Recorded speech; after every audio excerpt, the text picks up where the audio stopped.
Muy bien. Porque la circulación transporta los nutrientes, desechos, ¿qué más? Sí, gases, oxígeno, dióxido de carbono, ¿qué más? Muy importante, hormonas, el transporte de hormonas, ¿sí? Cuando hablamos nosotros de circulación, nosotros habíamos mencionado varias estructuras que conforman a la circulación. ¿Cuáles son estas? Yéndonos desde lo más grande hacia lo más pequeño. Tenemos a las arterias, arteriolas, metaarteriolas, capilares, vénulas y venas. ¿Sí? ¿Cuál es la diferencia entre una arteria y una vena? Músculo, extensibilidad. Muy bien. Las arterias tienen una mayor, una pared mucho más gruesa y fuerte para poder soportar la presión que ejerce el corazón durante la contracción. ¿Cuánto es esa presión?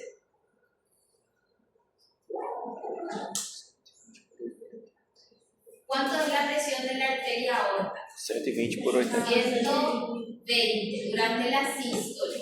Y si yo les pregunto cuánto es la media, 100. 100. ¿Qué pasa si esta presión disminuye? ¿Qué vamos a tener?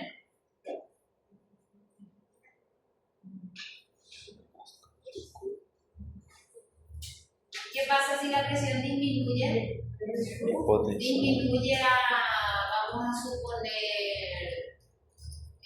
unos 70 milímetros de mercurio. ¿Qué va a pasar? Hipotensión. Va a haber flujo. Va a haber flujo. ¿Por qué? Porque la presión disminuye. Entonces, ¿qué va a suceder? ¿Qué va a tener el paciente? Una insuficiencia, y eso lleva a una o a un reflujo. A un reflujo, ¿se acuerdan? ¿Qué es gradiente de presión? Gradiente de presión.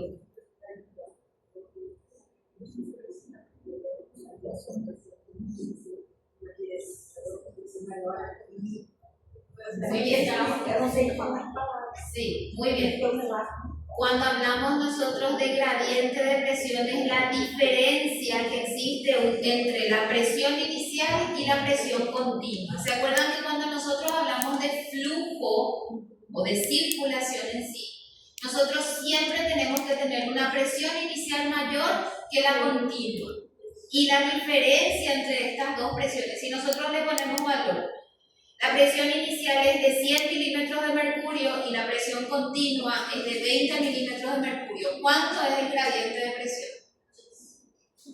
80 milímetros de mercurio. Es la diferencia entre estos dos. Y siempre P0 tiene que ser mayor que P1 para que haya circulación. Si no fuese así, nosotros ¿qué vamos a tener? Un reflujo. ¿Está bien? ¿Dónde se encuentra el esfínter precapilar? Precapilar. ¿Entre qué y qué estructura? A metaarteriola y Entre la metaarteriola y los capilares. ¿Para qué sirve este esfínter? Controlar el flujo. Para regular el flujo. Para regular el flujo de salida, cuando de entrada también. ¿Sí?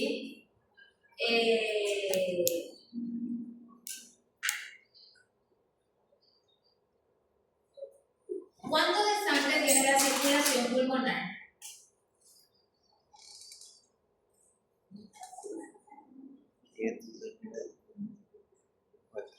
Tenemos dos circulaciones, la circulación sistémica y la circulación pulmonar. La circulación sistémica es la que tiene mayor volumen de sangre, ¿correcto? ¿Y la circulación pulmonar cuánto tiene? 9%, ¿qué es? 450 ml aproximadamente. ¿Para qué sirve esto? ¿Para qué sirven los pulmones? Le dije yo a usted. Aparte, claro, de la función tan importante que es el intercambio gaseoso. Pero aparte de eso también yo les dije algo con respecto a la circulación. Como almacenamiento. ¿Para qué? Por si es que hay un aumento del gasto cardíaco, se utiliza todo este reservorio para que toda esta circulación pueda ir a músculos accesorios, al sistema nervioso, para poder oxigenar mejor. ¿Correcto? ¿Cuánto es la presión media de la aurícula pulmonar? De la arteria pulmonar. Presión media de la arteria pulmonar, 15 milímetros de mercurio. Presión de los capilares sistémicos. Presión de los capilares sistémicos.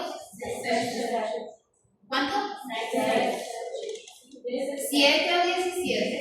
17. ¿Y de los capilares pulmonares? 7. Ese sí es 7. ¿Qué va a pasar si es que aumenta la presión de los capilares pulmonares?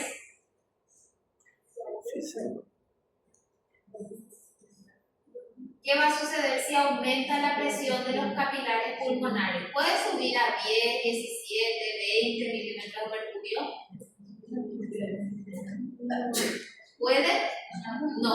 ¿Por qué? Porque se van a romper, ¿sí? Por eso se mantiene esa presión.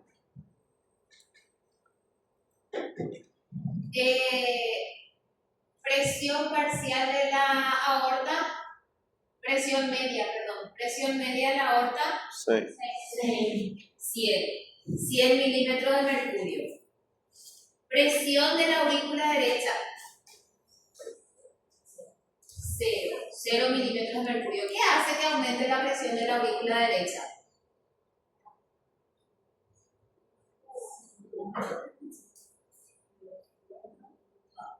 ¿Qué hace que aumente la presión de la aurícula derecha? ¿Qué hace que aumente el gasto cardíaco? Retorno venoso. El retorno venoso aumenta la presión de la aurícula derecha, por ende hay una distensión. Esto genera que los vasos receptores sean activados. Después vamos a ver eso cómo funciona, vamos a recordar. Pero bueno, aumenta el gasto cardíaco, aumenta la frecuencia cardíaca, aumenta la presión. ¿Sí? Presión de la aurícula izquierda. 2. ¿Hasta cuánto puede subir? 5. Hasta 5. Puede subir hasta 5 milímetros de mercurio.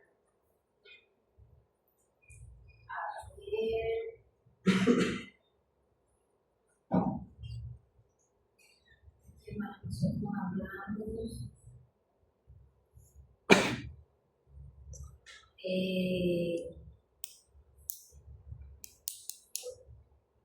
¿Qué es resistencia? ¿Qué significa resistencia?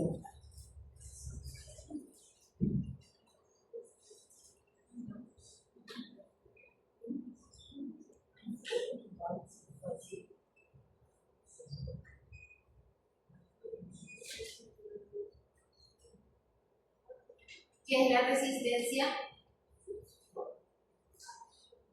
Dice, la resistencia es el impedimento al flujo sanguíneo en un vaso, pero no se puede medir por medios directos. Por el contrario, la resistencia debe calcularse a partir de determinaciones de flujo sanguíneo y presión. Flujo sanguíneo y presión. Bueno, entonces, ¿qué es la resistencia? Es todo impedimento, todo obstáculo que encuentra el flujo a través de su trayecto por toda la circulación. ¿Qué puede aumentar el flujo? La resistencia. La viscosidad de la sangre. ¿Qué más? Aterosclerose. Placas de ateroma. ¿Qué más? Aneurisma. ¿Cómo? Aneurisma? Não, não é o contrário. Vai distância. ¿Qué puede aumentar la resistencia? ¿Algo fisiológico?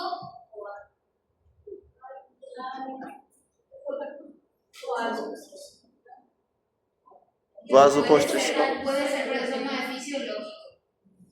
¿Algo fisiológico? Uma vasoconstrição? Una vasoconstricción. La vasoconstricción genera un aumento de la resistencia y es algo completamente fisiológico. ¿Sí? Relación entre resistencia y flujo. Relación entre resistencia y flujo. Ellos son directamente proporcionales o inversamente proporcionales. Ellos son inversamente proporcionales. Si aumenta resistencia significa que disminuye flujo. Y entre resistencia y presión.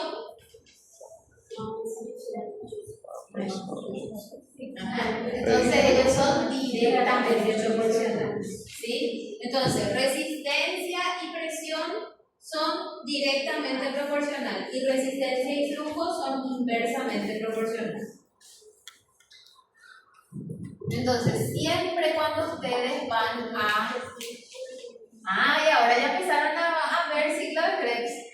No. No es de ustedes. No. Pero no se van a escapar. Resistencia, flujo y presión. Resistencia, flujo y presión. Siempre tienen que usar esa relación cuando van a estudiar circulación. ¿Sí?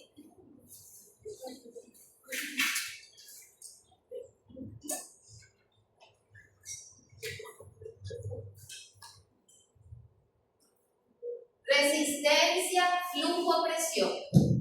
Gasto cardíaco, frecuencia cardíaca, contractibilidad. Vasoconstricción, vasodilatación. Sistema simpático y sistema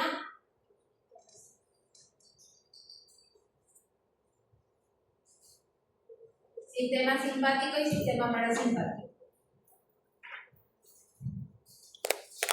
Entonces ya sabemos qué es la resistencia. Si yo les pido a ustedes citar factores que puedan aumentar la resistencia, ya saben.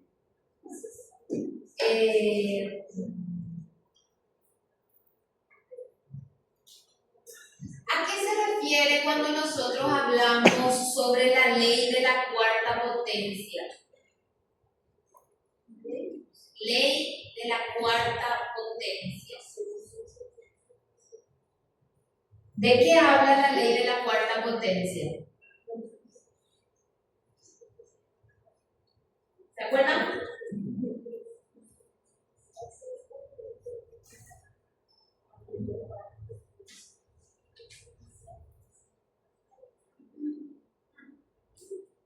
Roger, ley de la cuarta potencia. Não me acuerdo. Allá Mateus, João, Amanda, Cindy, Seinat,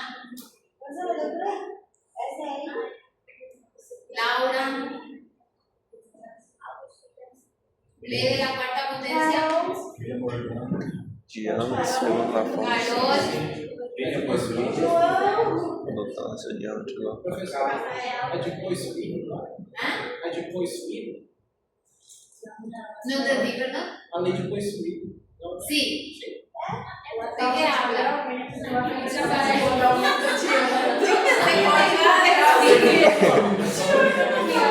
La ley de la cuarta potencia, dice que en la circulación o en los vasos, por más de que haya un cambio mínimo, ya sea una vasoconstricción o una vasodilatación, por más de que el cambio sea mínimo, el flujo, el cambio en el flujo es gigantesco, ¿sí? Inclusive puede ser 16 veces más, dice el libro. ¿Se acuerdan de 16 veces más que nosotros dijimos? ¿Sí? Entonces de eso habla la ley de la cuarta potencia. Acá está. En la circulación sistémica, aproximadamente 2/3 de toda la resistencia sistémica al flujo sanguíneo se debe a la resistencia a las pequeñas arteriolas. ¿Sí? Va hablando los diámetros internos de las arteriolas cuando hablamos nosotros del área transversal. Como consecuencia de la ley de la cuarta potencia expuesta anteriormente que relaciona el vaso sanguíneo con el diámetro del vaso, se puede ver que este incremento en 4 veces del diámetro del vaso aumenta el flujo hasta en 256 veces. O sea que por más que el cambio sea mínimo, el flujo cambia abruptamente. ¿Sí? Cambia mucho. Tengo yo una vasoconstricción, ¿sí? Y por más de que el cambio sea mínimo, el flujo ya va a cambiar muchísimo. Lo mismo, si tengo una vasodilatación y tengo una pequeña vasoconstricción, también el flujo ya va a empezar a cambiar. ¿Se entendió?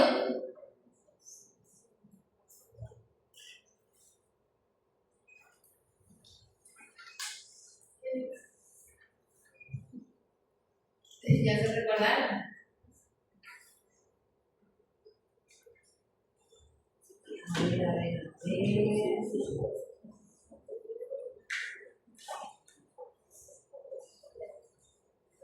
¿Cómo yo sé que tanta resistencia tiene un vaso?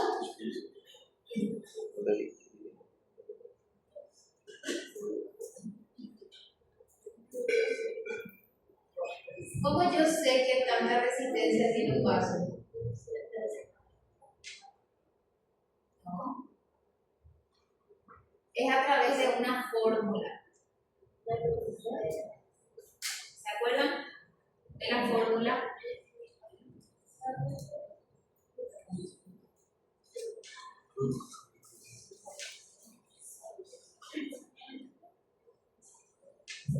Para que yo sepa qué tanta resistencia tiene un vaso, yo tengo que tener flujo y tengo que tener presión. ¿Cómo voy a obtener flujo? ¿Cómo voy a saber cuánto flujo pasa por un vaso? ¿Se acuerdan? Con el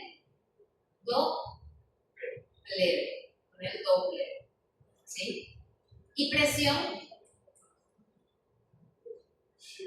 ¿Cómo obtengo presión?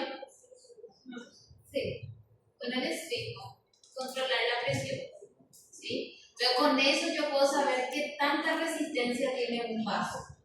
¿Está bien? ¿Ya se acordaron?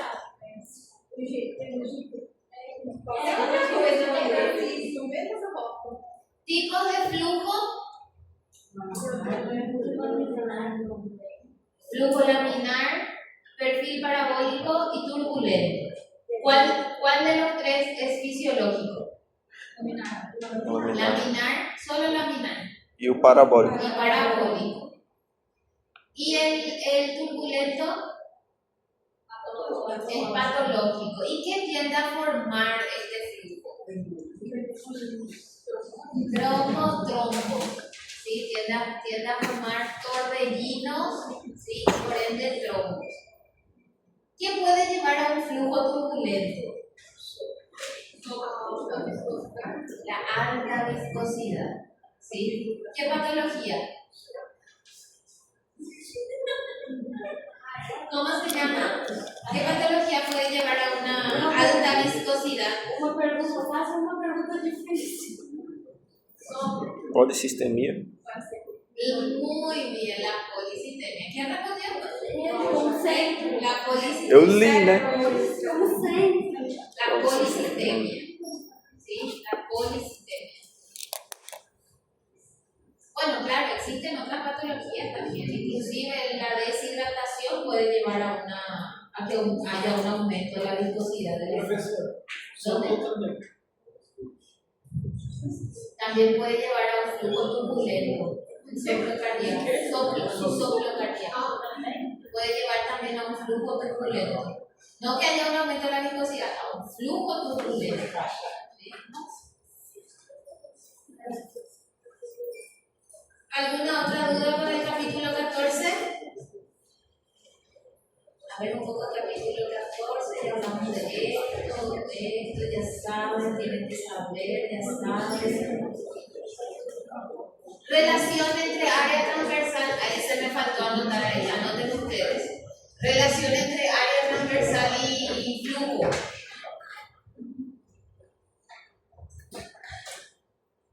Relación entre área transversal y flujo.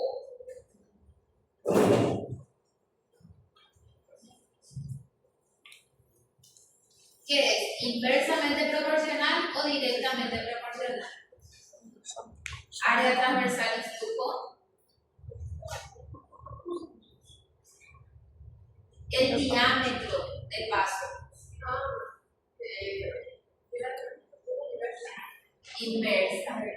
Inversamente proporcional. Principios básicos de la circulación. Ustedes me dijeron que nunca vieron eso. No me voy a olvidar nunca. Nunca. A primeira vez que na prova vai ser essa.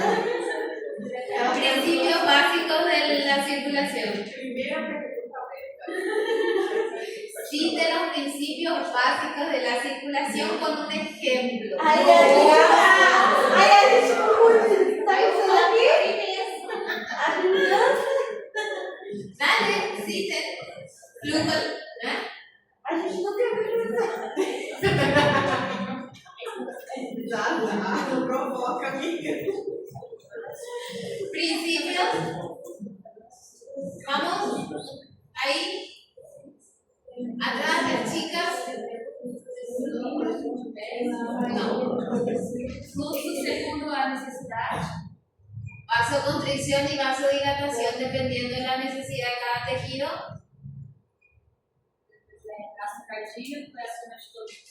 Gasto cardíaco y retorno venoso. Regulación de la presión arterial. Muy bien. ¿El gasto cardíaco depende solamente del corazón? No. El gasto cardíaco depende solamente del corazón. ¿Qué es gasto cardíaco? ¿Qué significa gasto cardíaco? Quanto de sangue joga. Volumen de sangre que el corazoncito bombea por minuto. ¿El gasto cardíaco depende solamente del corazón? ¿De qué depende? Retorno venoso? Depende del retorno venoso. Depende de cuánta sangre le llega al corazón. De eso depende el gasto cardíaco. Entonces no se olviden de los tres principios. ¿Sí? Control de vasoconstricción y vasodilatación dependiendo de las necesidades del tejido, gasto cardíaco y control de la presión arterial. ¿Sí?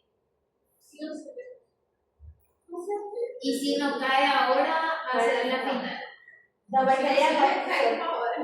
A gente quer que caia agora. Bueno, capítulo 14 terminó. Capítulo 15. Con el capítulo 15 vamos a llegar a una negociación. ¿No va a caer? Sí, va a caer. En el capítulo 15 nosotros vemos elasticidad, compliancia, capacitancia y distensibilidad de los vasos. ¿Sí? Cada uno de ellos, yo creo que ya les dije a ustedes, cada uno de ellos tiene una diferencia mínima. ¿Está bien? Cuando hablamos nosotros de capacitancia, por ejemplo, la capacidad que tiene el vaso de almacenamiento, de volumen, la elasticidad, cuánto se puede estirar, en fin. Cada una tiene una diferencia que es casi mínima. Entonces nosotros estas tres terminaciones o compliancia, capacitancia, distensibilidad y elasticidad, vamos a dejar como 1. ¿Está bien? Porque todo siempre lleva la misma respuesta. ¿Quién tiene mayor elasticidad? Às vezes. Las venas. ¿Quién tiene mayor capacitancia? Las venas. ¿Quién tiene mayor distensibilidad? Las venas. Siempre lleva la misma respuesta. Entonces vamos a quedarnos así, ¿sí? Todo lo que es capacitancia, distensibilidad, elasticidad, compliancia, compliancia y capacitancia es lo mismo. Entonces vamos a dejar todo como 1, ¿sí? Si yo aumento, vamos a pensar todos juntos, vamos a pensar solamente en el sistema arterial, solo las arterias, olvídense de las venas, solo arterias. ¿Qué pasa si es que yo aumento el volumen o aumento la volemia en el sistema arterial? Aumenta la presión. ¿Hay un aumento mínimo o hay un aumento abrupto de la presión? Hay un aumento abrupto, ¿sí? Muchísimo aumenta. ¿Qué fue? Eso es lo que nosotros vimos acá en este cuadro. Yo puedo aumentar un mínimo de volumen en el sistema arterial, que la presión va a ir por las nubes. ¿Se acuerdan por qué ocurre eso?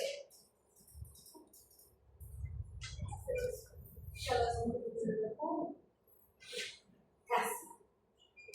Por causa daquela lei lá da quarta potência? No. Não. No. Porque las arterias no tienen la misma elasticidad que las venas. Acuérdense que las arterias no tienen la capacidad de almacenamiento, entre comillas, ¿sí? Ellas son rígidas. ¿Tienen elasticidad? Claro que sí, las arterias tienen también una elasticidad, solamente que no tienen tanto como las venas. Por eso, cuando nosotros aumentamos volemia, que nosotros ya vimos eso en el capítulo 18 y 19, cuando nosotros aumentamos volemia, aumenta la presión. ¿Sí? Porque las arterias no tienen la misma capacidad de distensibilidad que las venas. Sin embargo, si nosotros aumentamos volumen en el sistema venoso, ¿qué va a suceder? Tiene la capacidad de almacenamiento, o sea que va a haber distensión, ¿sí? Y esto hace que aumente o no aumente la presión. Aumenta muy poquito, entonces tengan cuidado con eso, ¿sí? Porque yo les puedo decir a ustedes, silencio allá en el fondo,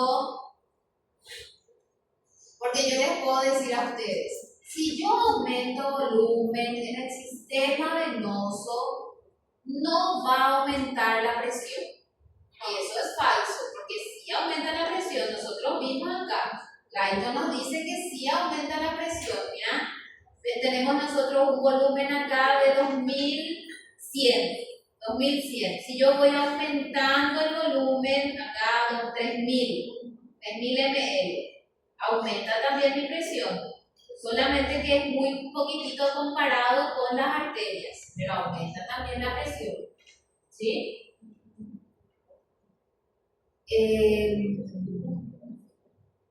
¿Por qué yo puedo palpar pulso? ¿Por qué yo siento el pulso arterial?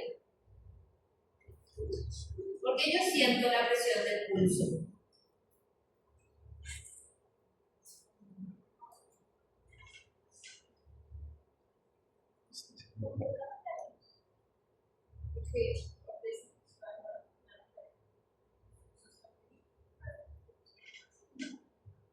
Por el flujo y por Extensibilidade. por flujo y por la Elasticidade. por la elasticidad, ¿sí? Por el flujo y por la elasticidad. Por eso yo puedo palpar. Aparte de eso, no se olviden, la circulación es intermitente, no es una circulación continua. ¿De qué depende la circulación? Del ciclo cardíaco. ¿Se acuerdan? Si está en sístole o en diástole. Si sístole o diástole, si el corazoncito se contrae o si el corazoncito se relaja. ¿Está bien? El flujo no es continuo, es un flujo intermitente. Por eso es que yo puedo palpar pulso, puedo sentir pulso, primero por el ciclo cardíaco, porque el flujo es intermitente, por el flujo en sí, ¿sí? Y por la elasticidad de los vasos. ¿Está bien? ¿Qué son los ruidos de Corocos?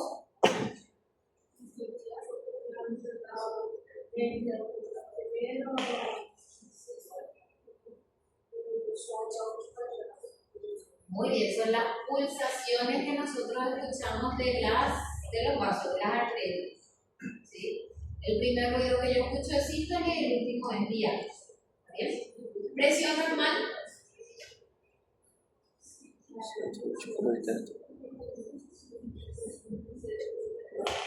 Menos de 120 por 80. La presión arterial normal es menos, según nuestras nuevas guías, todos ya somos hipertensos. Según nuestras nuevas guías, la presión arterial es menos de 120 por 80. La presión arterial es una presión estática. ¿Por qué no?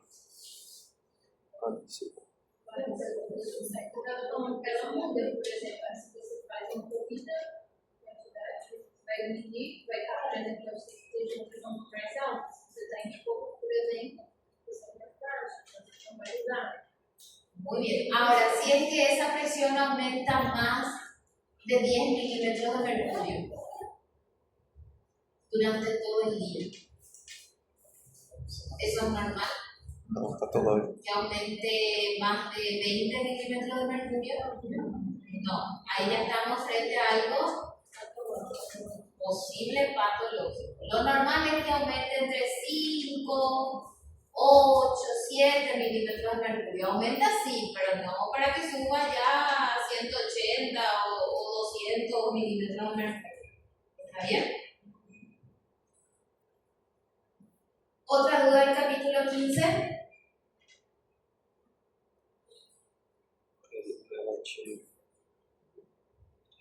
Acá está lo que recién hablábamos de la aurícula derecha. ¿Presión de la vena cava?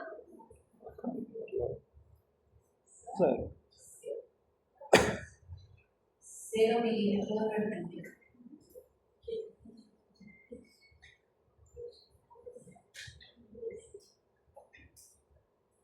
Cero milímetros de mercurio.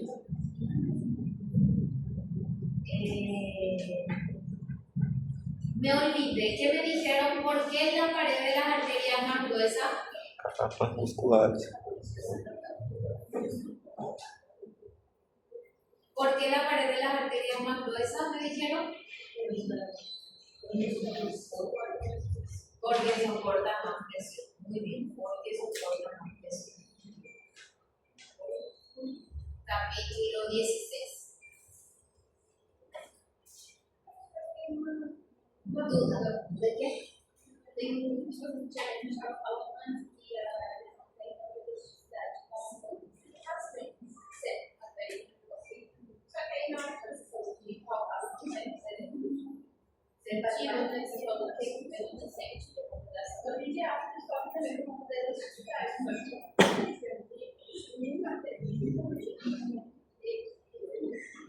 Pero vos tenés que recordar que las arterias tienen una elasticidad.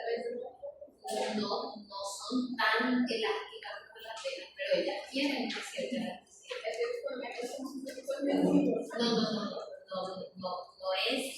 No es un tubo rígido. Tiene una elasticidad, solamente que no tanto como de las venas. Que inclusive nosotros tenemos histología, eso es lo que nos enseñan. Ellas tienen una elasticidad que inclusive en algunas patologías esto se pierde como en la hipertensión, ¿verdad? Solamente que no son tan elásticas. Si nosotros vamos a comparar, vos me vas a decir a mí, las arterias tienen elasticidad, yo te voy a decir sí, las arterias son elásticas. Y si vos me decís, y entre las arterias y las venas son mucho más elásticas. ¿Está bien? microcirculación y sistema linfático. Entonces, cuando hablamos nosotros de microcirculación, nosotros hablábamos de las arteriolas, las metaarteriolas, los capilares y después seguían las vénulas y las venas. ¿Se acuerdan? Sí. Entre las ¿qué diferencia hay entre las metaarteriolas y las arteriolas? Músculo. Músculo. ¿Cuál de los dos posee más? Arte. ¿Quién? Las arteriolas. Las arteriolas poseen más células musculares. ¿Qué tipo de músculo? Músculo liso. ¿Sí? Las arteriolas poseen más músculo liso que las metaarteriolas. Luego de las metaarteriolas vienen Capilares. capilares. ¿Qué tenemos nosotros entre las metaarteriolas y los capilares? Esfínter, pré-capilar. Esfínter precapilares. Si hablamos nosotros acerca de los capilares, ¿cuál es la diferencia entre los capilares que se encuentran en el sistema nervioso y el sistema renal? O tamanho dos poros. Muy bien, ¿cómo es en el sistema nervioso? Contínuos. ¿Cómo se llama la unión? Unión oclusiva, unión estrecha, ¿sí? Por eso no pueden atravesar sustancias grandes. ¿Cuáles son las sustancias que pueden atravesar sin ningún problema? Lipossolúveis. Oxígeno, dióxido de carbono. ¿Qué más? ¿Qué más? Glucosa. Glucosa, atraviesa sin ningún problema. ¿Y los capilares renales? ¿Cuál es su característica? Que ella tiene fenestraciones que sirven como un colador para filtrar. A través de ella, o mejor dicho, sí, a través de ella no pasan tampoco sustancias grandes. Y como por ejemplo los capilares del sistema hepático, en el hígado, por ejemplo. En el hígado, el poro de los capilares del hígado, los poros de los capilares del hígado son grandes. Por eso pueden pasar inclusive proteínas transportadoras a través de ellas. ¿Sí? Sin embargo, en el riñón nosotros tenemos los capilares fenestrados, ¿sí? Tienen como varios agujeritos, no pasan sustancias grandes, pero sí hace un gran filtrado. ¿Sí? Eso es lo que le caracteriza al sistema renal. Y en el intestino, ¿cómo es en el sistema gástrico? En el intestino, los capilares. Es un mix. Tenemos poros grandes o pequeños, ¿sí? Es un mix. A ver. ¿Para qué sirve el sistema linfático?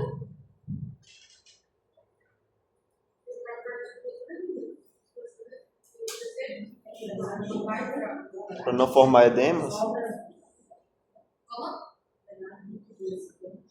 ¿De dónde? Interstício. Del intersticio. Muy bien. Lo que hace el sistema linfático es controlar el volumen dentro del intersticio, ¿sí? El líquido extracelular. Cuando este sistema linfático colapsa o se obstruye, ¿qué es lo que sucede? Edema. ¿Sí? Hay un aumento del volumen del líquido intersticial y el paciente presenta un edema. El sistema linfático tiene también relación o podría tener relación con el control de la presión arterial. ¿Cómo?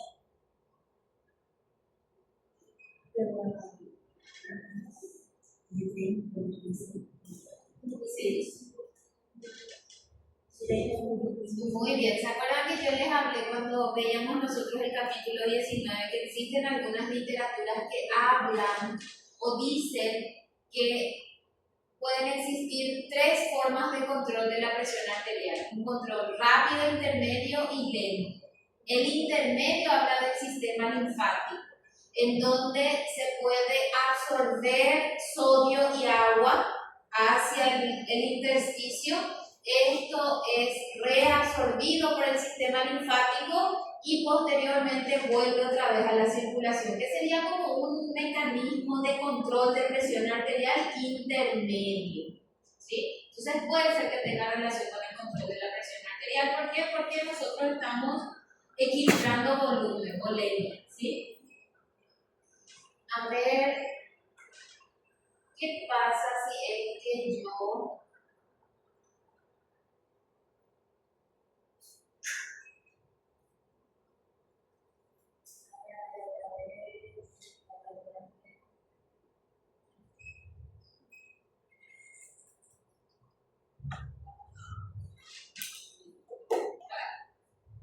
¿qué pasa? Acá tenemos nosotros los capilares linfáticos. ¿Qué pasa si estas válvulas se obstruyen? Edema. Edema. Tenemos nosotros un edema. Ahora vamos a hablar de la fuerza de Starling.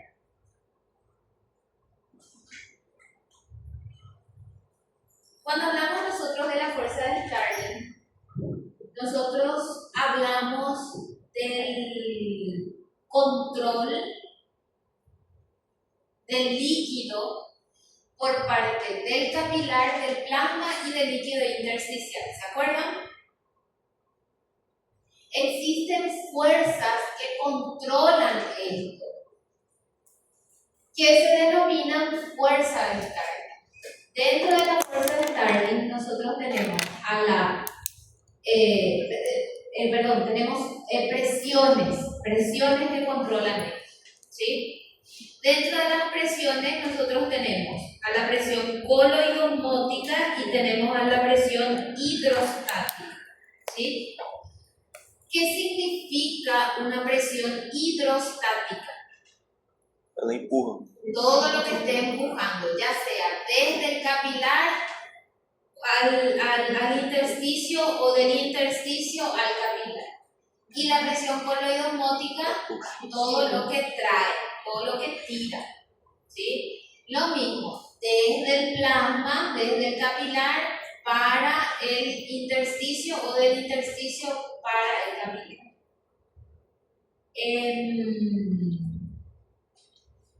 Si yo les hablo de una presión neta, de una presión final o completa, entera, una presión neta entre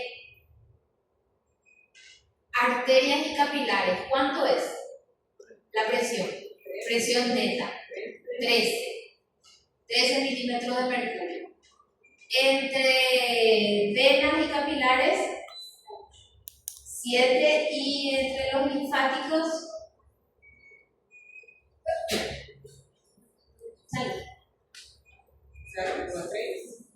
0.3. ¿Qué significa que tengamos una presión que vaya aumentando? ¿Qué pasa si va aumentando la presión?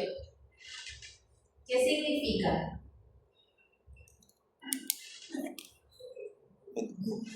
¿Qué significa que vaya aumentando la presión? No. Dos situaciones. O filtra o reabsorbe. ¿Qué pasa cuando aumenta la presión? Filtra. Filtra. Y cuando disminuye, Reabsorbe. reabsorbe. ¿Sí? ¿Cuál es la diferencia entre todas las presiones hidrostática y coloidosmótica entre arterias y capilares y venas y capilares? 30.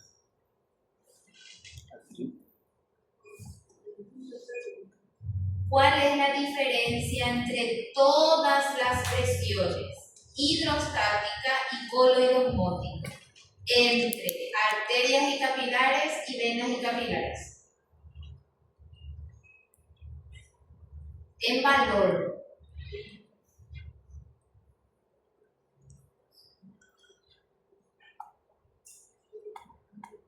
¿Cuál es? ¿Cuál es la diferencia entre todas las presiones hidrostática y coloidosmótica? Entre arterias y capilares y venas y capilares.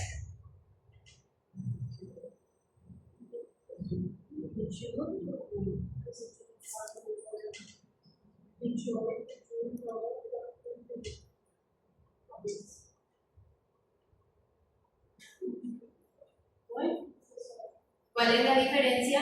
30.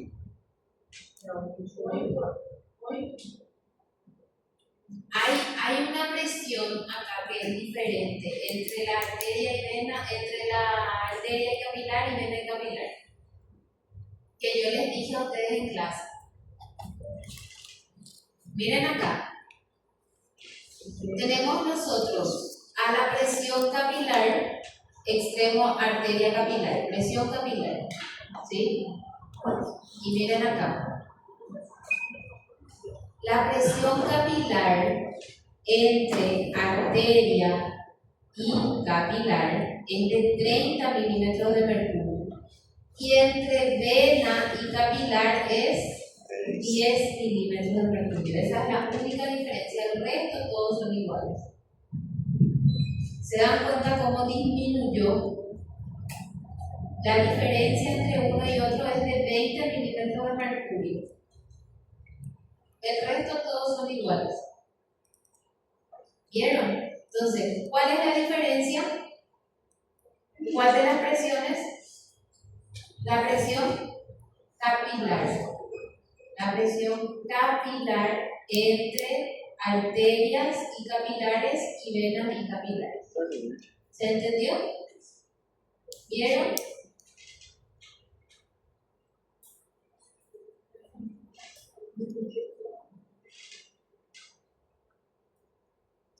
Esto también yo les dije en clase. El sistema linfático también tiene un papel importante para el control de concentración de proteínas, volumen de líquido intersticial, que mencionamos nosotros uno de los principales, y la presión de líquido intersticial. ¿Sí?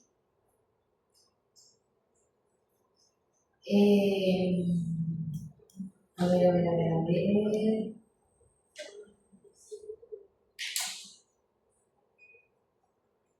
La presión hidrostática capilar. ¿De qué está formado el líquido intersticial? Pepsi glicano y agua.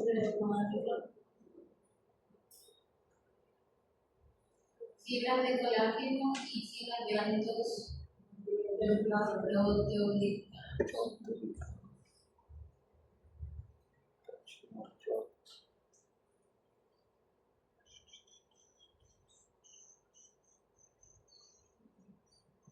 ¿Cuáles son las fibras de colágeno? Más grosas. Estas. No. Estas. Sí. Muy bien. ¿Y esto? Péptido. ¿Y esto qué es? Riachuelo. Muy bien. ¿Qué puede suceder con este riachuelo? Aumentar. Puede aumentar de tamaño. ¿En qué caso? Edema. Edema. El edema puede aumentar de tamaño.